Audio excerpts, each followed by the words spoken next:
एक गांव में आयोजन हुआ कथा का। तो पंडित जी साहब आमंत्रित हुए। 10 दिवसीय भगवान की कथा खूब अच्छी चली और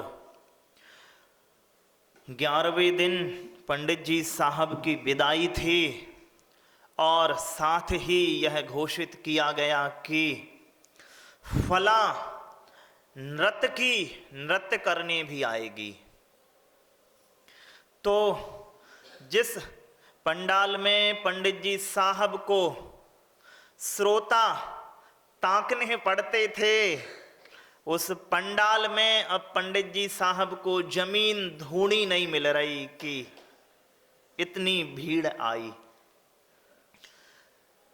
रात्रि हुई, नटनी ने नर्तकी ने पंडित जी साहब के आशीष लिए और आरंभ किया अपना नृत्य। इतनी भीड़ की पंडित जी को विस्मय हुआ कि इसी गांव में जे लोग जिंदा भी हैं। बाद 2-4 घंटे बाद समापन हुआ। 300 रुपए की विदायगी दी गई और विदा हुई नर्तकी। बाद पंडित जी साहब को भी विदाई दी गई 30 रुपए की।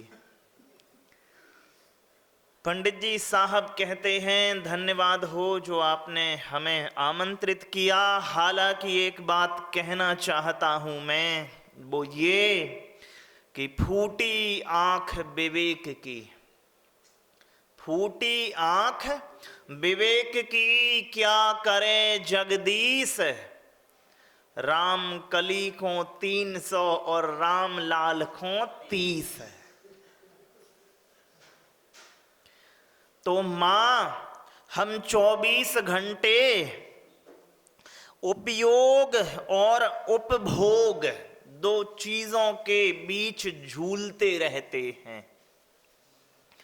उपयोग कितनी सारी चीजों पे जाता है तो जाए, अच्छा है, लेकिन हर उपयोग हर उपभोग ना बने। पंक्ति क्या हमने ध्वनित की थी, सकल गेय ज्ञायक तदपि। मां सकल गेय ज्ञायक तदपि निजानंद रसलीन। तो मां उपयोग में तो भगवान जिनेंद्र के समस्त संसार आ रहे हैं, संसार के मंच आ रहे हैं, रंग आ रहे हैं, रूप आ रहे हैं, लेकिन उपभोग में सिर्फ क्या आ रहा है, निजानंद। सभी ने अपने अनुजों का संरक्षण इस प्रकार किया है। मां जब ग्रामीण परिवेश में माएं पानी भरने जाती थी, या अभी भी ग्रामीण शहरी परिवेश में जब माएं सब्जियां लेने या मंदिर इत्यादि आती हैं, तो अपने वरिष्ठ पुत्र से कह जाती हैं, बेटे कनिष्ठ भाई का ध्यान रखना। तो वो खेल रहा है, पालने में आपका शिशु सोया हुआ है, उसका जो सहोदर सोया हुआ है, तो वो खेलने में मग्न है कि नहीं है। अलग अलग प्रकार के खेल खेल रहा है, लेकिन बीच बीच में मुड़ के देख लेता है अपने भैया को कि भाई सुरक्षित है कि। उपयोग में बाबूजी कितनी चीजें आ रही हैं उसके, गिल्ली डंडा गेंद बल्ला मोबाइल हल्ला गुल्ला सब आ रहा है कि नहीं, लेकिन उपयोग कहां, उपभोग में क्या आ रहा है, सिर्फ। माएं 24 घंटे में किस प्रकार के अपनी क्रियान्वयन करती हैं, कार्यों का संपादन करती हैं। तो रोटी पकाती हैं उदाहरण स्वरूप, मां वार्ता भी करती हैं, सब कुछ करती, लेकिन उपयोग में तो सारी चीजें आ रही, लेकिन उपभोग में इतना उपभोग हो रहा है रोटी का कि कहीं जल ना जावे। परीक्षा में विद्यार्थी तैयार हो रहा है आपसे वार्ता करेगा, सब कुछ करेगा, लेकिन उपयोग में सब बना हुआ है, लेकिन उपभोग में अपना अध्ययन बना हुआ है। नहीं, आप कहते हैं मुनि जी अभी तो समय नहीं दे पाऊंगा मैं अभिषेक पूजन प्रवचन इत्यादि के लिए। क्यों करना दे पाओगे भैया जी? इसलिए कि हमारा सीजन है। तो देखिए मां, उपयोग में सारी चीजें आ रही हैं कि नहीं, लेकिन उपभोग में क्या आ रहा है? योग।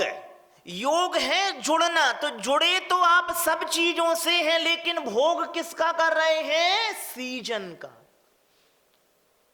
नहीं तो मां, दो ही चीजें हैं रोजमर्रा में जिनसे हम जूझते हैं, एक उपयोग, दूसरा उपभोग।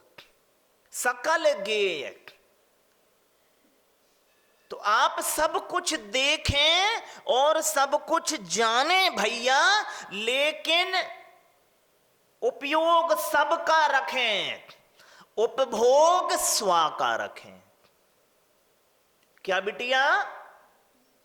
उपयोग सबका रखें, लेकिन उपभोग स्वा का रखें। यदि आप सबका उपभोग करने के दिशा में आगे बढ़े तो होगा ये, स्वा का तो उपभोग कर ही न पाएंगे, सबका भी ना हो पाएगा मां। नहीं, एक महात्मा के पास सज्जन पहुंचते हैं कि महात्मा जीवन में खूब परेशानियां हैं, कम से कम 1000, और मरने को जी चाहता है। महाराज कह रहे सुनो, प्रश्न का उत्तर तो कल दूंगा। मेरे लश्कर में 100 ऊंट हैं, तो रात तुम उनकी रखवाली करो और तब सो जाना जब ये 100 के 100 बैठ जाएं। ठीक है। उत्तर का प्रतीक्षालु ऊंटों की रखवाली करता है, तो देखता ये है 100 हैं, कभी कोई ऊंट खड़ा हो जा रहा, कभी कोई ऊंट इसको बिठा रहा तो दूसरा खड़ा हो जा रहा, दूसरे को बिठा रहा तो तीसरा खड़ा हो जा रहा। महात्मा सवेरे पूछते हैं जी भली नींद आई होगी? का खाक भली नींद आई, कम बखत 10-20 खड़े ही रहे। तो तुमने सीखा कुछ? क्या सीखा? बिठाने में ही परिश्रम लग गए। बेटे सीखना ये था, कुछ चुनौतियां हैं जो अपने आप शांत हो जाती हैं। कितने ऊंट अपने आप बैठ गए होंगे। कुछ थे जिन्हें तुमने बलात् बिठाया सो बैठ गए होंगे। कुछ ऐसे थे जो ना बिठाया तो भी बैठ गए होंगे। कुछ ऐसे थे जिन्हें बिठाया तो ना भी बैठे होंगे। जीवन बाबूजी ऐसा ही है। आप चाहो कि हर एक समस्याएं समय पर शांत हो जाएं तो वे तो होने से रही नहीं। हर चीज में उपयोग लगाओगे, हर चीज का हर समय का उपभोग करना चाहोगे तो नहीं हो पाएगा। हो ये पाएगा कि समय के ही बीच में आप स्वा को जी लें। समय बाबूजी, समय आपको जिए या समस्याएं आपको जिए, उससे अच्छा है कि स्वयं स्वयं को जी ले में मां। नहीं, देखो मां, या तो आप हादसे से शांत होंगे या हुनर से। अब आपको तय करना है कि आप किससे शांत होना चाहते हैं। या तो आपको हादसे शांत कर देंगे या हुनर। कल बच्चे कहेंगे पिताजी ज्यादा ना बोला करो। मैंने एक कविता लिखी हुई थी, मुकुट झुकने लगे हैं, त्याग दो अधिकार सारा। क्या बाबूजी? एक समय आएगा कि उनका आपको, आपका बच्चों को आपका आना भी उन्हें रास ना आएगा, कितनी बहुओं को सास का रसोई में प्रवेश बुरा लगने लगा है। बच्चों का प्रवेश दुकान में आपको अपने पिताजी का साल नहीं लगा था, तो आपके ही तो बच्चे हैं। कोई अपनी औलाद से आगे निकल पाया है क्या बाबूजी, बताओ? जब हमें ही हमारे पिताजी का ज्यादा बोलना या बीच बीच में टोकना इत्यादि साल नहीं लगा था, तो हमारे ही तो बच्चे हैं। और ये प्रमाण है कि हमारे ही हैं। क्यों? क्योंकि वो आपके ही व्यवहार को पुनरावृत्त कर रहे हैं, आपकी ही प्रतिध्वनि। इको पॉइंट पर हम जाते हैं ना मां, तो आप कुछ बोलो तो पुनरावृत्त होकर के 2 3 4 बार में आ जाता है। आप बोलो हो हेलो, तो हेलो हेलो हेलो। तो आपके बच्चे आपके ही तो पुनरावर्तन है, आपके ही तो हैं, तो वो बिल्कुल वही व्यवहार करते हैं जो आप कर चुके हैं। तो बाबूजी, या तो आप हुनर से शांत होंगे या हादसों से। आपको तय करना है कि मुझे हुनर से सीखना है कि हादसे से सीखना है। उपयोग बाबूजी सबका रखें, सब पर रखें, लेकिन उपभोग स्वा पर। इसीलिए सिद्ध भगवान के मूल गुणों में यही परिलक्षित हुआ। सकल गेय ज्ञायक तदपि निजानंद। सबका, सकल गेय, सबको अपने ज्ञान का विषय बनाए बाबूजी, लेकिन निजानंद रसलीन। एक महात्मा एक गांव में आए और उनकी बलवती इच्छा थी कि उस गांव में कुछ दिवस ठहरें। हालांकि उनके धर्म के विरुद्ध धार्मिकों का गांव था। जिस संप्रदाय विशेष से वो आस्था रखते थे, वो गांव उस संप्रदाय विशेष में आस्था नहीं रखता था। तो गांव है सैकड़ा मील जंगल।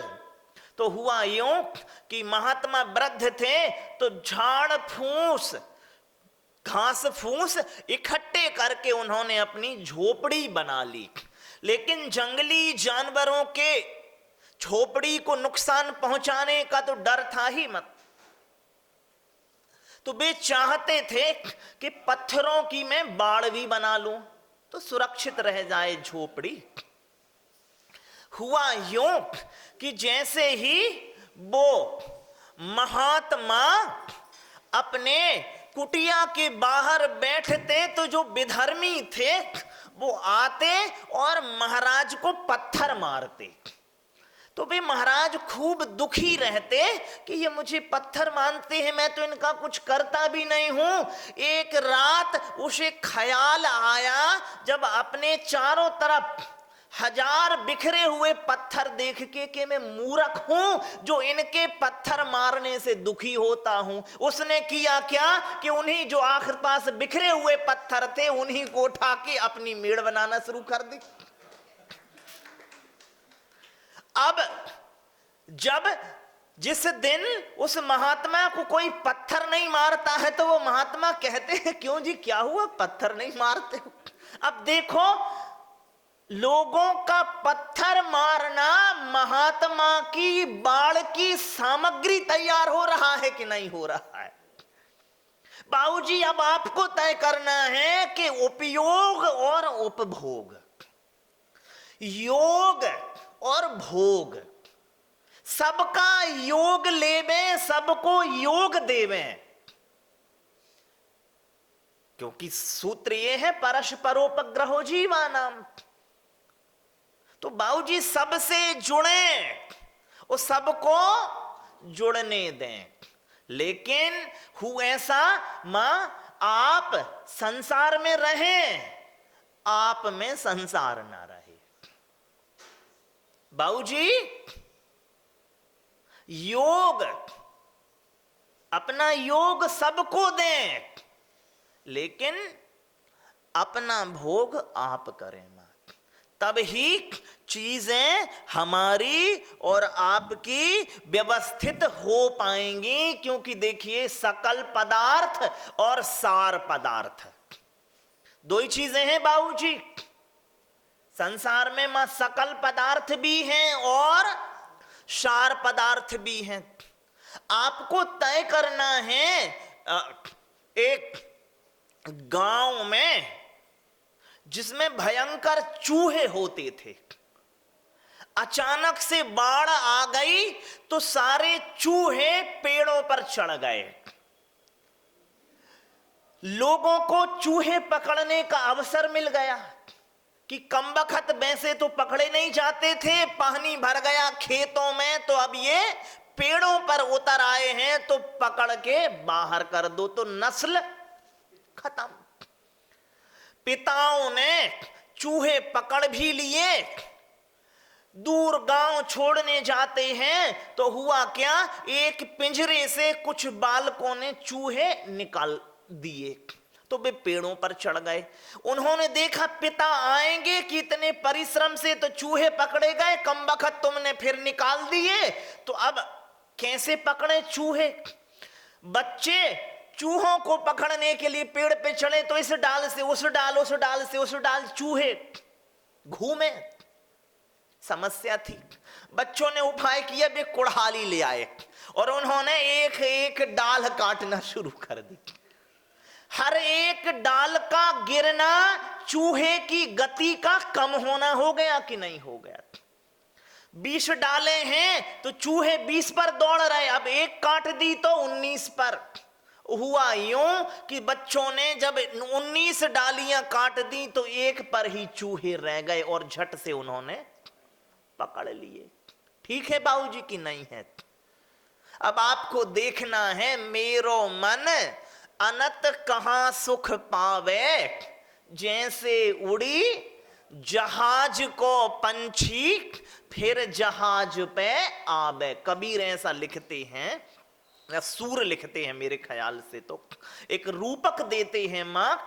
एक आदमी है, देखो मां, जिसके पास एक प्यारा पंछी है तो उसकी कैद भी बर्दाश्त नहीं है उस आदमी को, और आकाश में छोड़ देंगे तो वो लुप्त हो जाएगा, तो खोना भी बर्दाश्त नहीं है। ना कैद बर्दाश्त है और ना खोना ही बर्दाश्त है। तो एक महात्मा से पूछा कि ना ये कैद में रहे और ना खो ही जाए तो कुछ उपाय है। वो कह रहे हाँ। क्या उपाय है? उपाय ये है कि तुम नाव ले जाओ बीच समंदर में और इस पंछी को छोड़ देना। फिर वो आदमी एक नाव ले गया और उस पंछी को ले गया समंदर में और पंछी का पिंजरा खोल दिया। पंछी झट से उड़ा, आसमान में देखता है चारों तरफ पानी पानी पानी पानी, तो बैठने को एक ही स्थान है, कौन सा? नाव। तो अब कैद में भी नहीं है और खोया भी नहीं है बाबूजी। तो इस तरह का जो उपयोग है, जब आप सकल पदार्थ पे रखेंगे तो उपयोग परापेक्षी होगा, और जब आप सार पदार्थ पे रखेंगे तो उपभोग होगा और वो स्वापेक्षी होगा। तो दो ही चीजें हैं बाबूजी, या तो आप सकल से जुड़ जाएं या फिर आप सार से जुड़ जाएं, या तो आप हादसे से शांत हो जाएं या फिर हुनर से। तो हादसे से शांत होना दुर्घटना है और हुनर से शांत होना कला है। तो आप हुनर से शांत हो, हुनर से वही शांत होगा जो सार का भोग करेगा, हादसे से वो शांत होगा जो सकल का भोग करेगा। आप अपनी गुणवत्ता का प्रदर्शन करें और सार से जुड़े, ना कि सकल से। बोलिए पूज्य मंगलानंद सागर मंगल सागर मुनि महाराज की जय।